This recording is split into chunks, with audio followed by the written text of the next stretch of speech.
Mengetahui lebih dalam terkait dengan kasus penemuan kerangka ibu dan anak di dalam kamar mandi sudah ada kriminolog UI Adrianus Meliala. Selamat sore Pak Adrianus Meliala. Selamat sore, Mas. Ya Pak Adrianus, ini terdapat sejumlah kejanggalan begitu ya dalam kasus ini, termasuk jasad ditemukan di dalam kamar mandi dalam posisi keduanya duduk bersandar di dinding. Itu Anda menilainya seperti apa ini Pak? Tadi saya mendengar statement dari Kombes Hengki ya, bahwa TKP ini mirip dengan TKP yang terdapat di Kalideres. Nah, Ketika itu berbagai analisis berseliweran, termasuk juga yang dikeluarkan oleh saya sendiri tentang apa yang menjadi penyebab mati dari 4 orang yang terdapat di rumah Kalideres tersebut.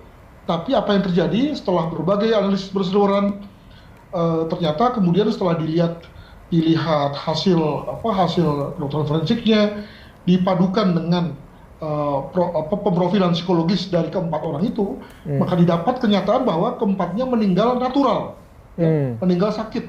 Nah, maka berdasarkan pada situasi itu, saya terus terang jadi nggak berani juga nih untuk beranalisis panjang-panjang, Mas, gitu ya.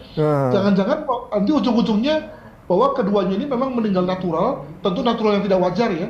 Tapi pada dasarnya mereka meninggal mungkin karena sakit, gitu ya, karena tua, gitu ya. Hanya memang berlangsung dalam situasi yang tidak wajar, di mana orang lain tidak tahu dan seterusnya. Begitu.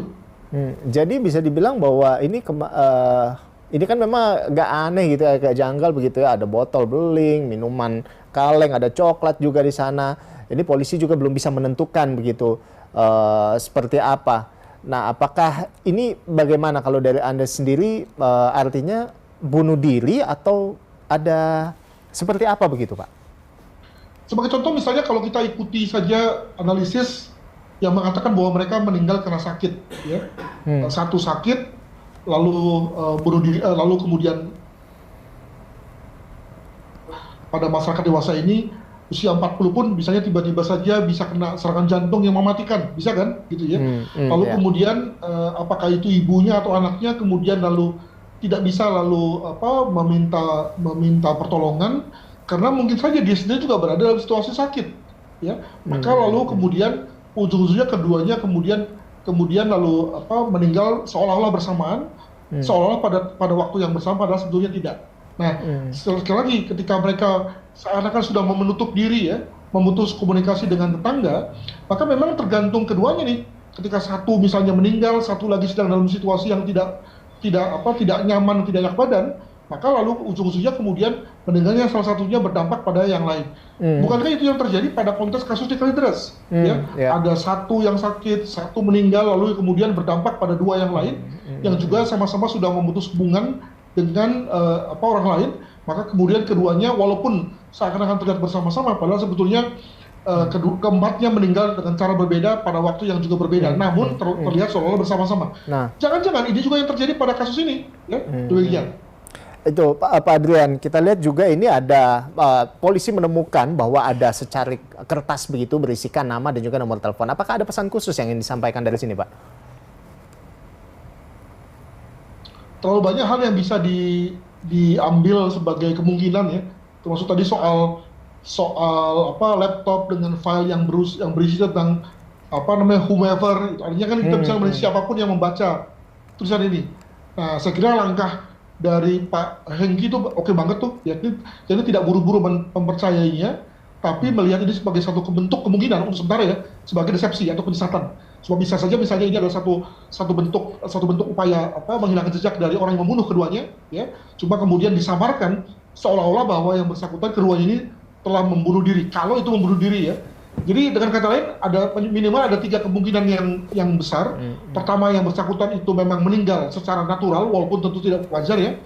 Yang kedua bunuh diri walaupun kelihatannya ini juga kecil sekali mengingat tidak ada indikasi khas bunuh diri ya. Dan yang ketiga adalah dibunuh.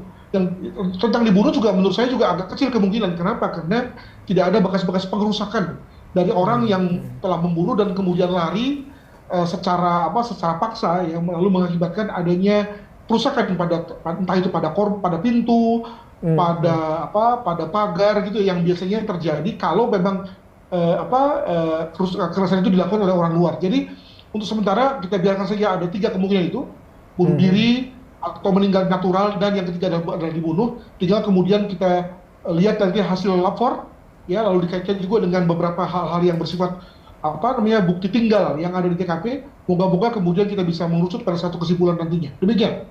Iya.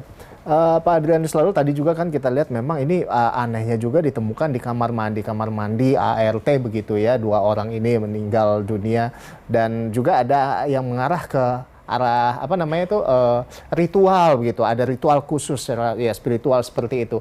Anda menilainya bagaimana? Apakah ada menjurus ke sana juga? Ya, jadi kalau kembali pada kasus Kalideres, ya itu saya yang menganalisa yang agak-agak ritual tuh.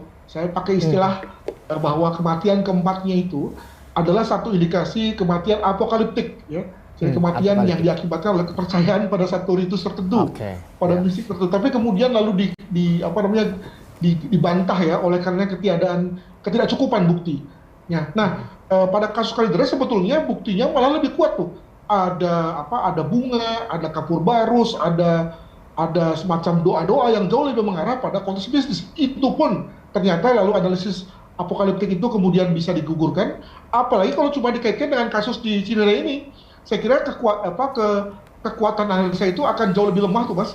Kalau kita meyakini bahwa memang pembunuhan itu akibat kematian itu akibat dari sesuatu yang bernuansa mistik, bernuansa transien begitu ya, saya kira jauh lebih lemah dibandingkan dengan konteks di Kalideres. Maka dalam hal ini saya agak menepis ya kemungkinan bahwa memang keduanya itu meninggal karena sebab-sebab yang bernuansa mistik. Demikian. Jadi Anda menepis bahwa ini meninggalnya dengan tanpa nuansa mistis begitu kalau dari Anda ya. Baik, terima kasih kriminolog UI Adrianus Meliala sudah bergabung bersama kami di Berita Satu Sore.